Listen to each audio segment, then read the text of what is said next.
As the President knows, I've worked in this field a long time in the United States Senate, having chaired a committee that had jurisdiction over these issues of guns and crime, and having drafted the first gun violence legislation, the last gun violence, I should say. And I have no illusions about what we're up against, or how hard the task is in front of us. But I also have never seen the nation's conscience so shaken by what happened at Sandy Hook. The world has changed, and it's demanding action.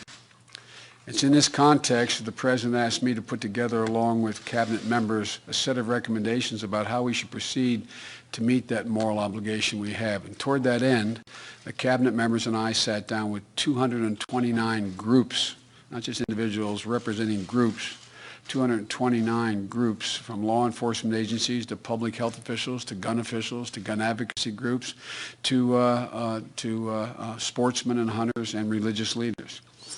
And I've spoken with members of Congress on both sides of the aisle, had extensive conversation with mayors and governors and county officials. And the recommendations we provided to the President on Monday call for executive actions he could sign, legislation he could call for, and long-term research that should be undertaken. They're based on the emerging consensus we heard from all the groups with whom we spoke, including some of you who were the victims of this god-awful occurrence.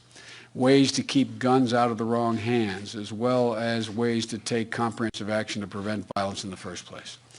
We should do as much as we can, as quickly as we can, and we cannot let the perfect be the enemy of the good. So some of what you will hear from the President will happen immediately. Some will take some time. But we have begun, and we are starting here today, and we're resolved to continue this fight. During the meetings that we held, we met with a young man who's here today. I think Colin Goddard is here. Where are you, Colin?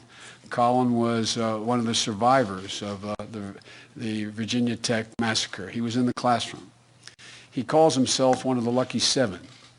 And he'll tell you he was shot 4 times on that day, and he has 3 bullets that are still inside him.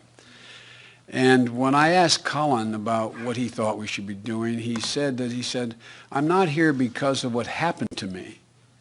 I'm here because of what happened to me keeps happening to other people, and we have to do something about it. Colin, we will. Colin, I promise you, we will. This is our intention. We must do what we can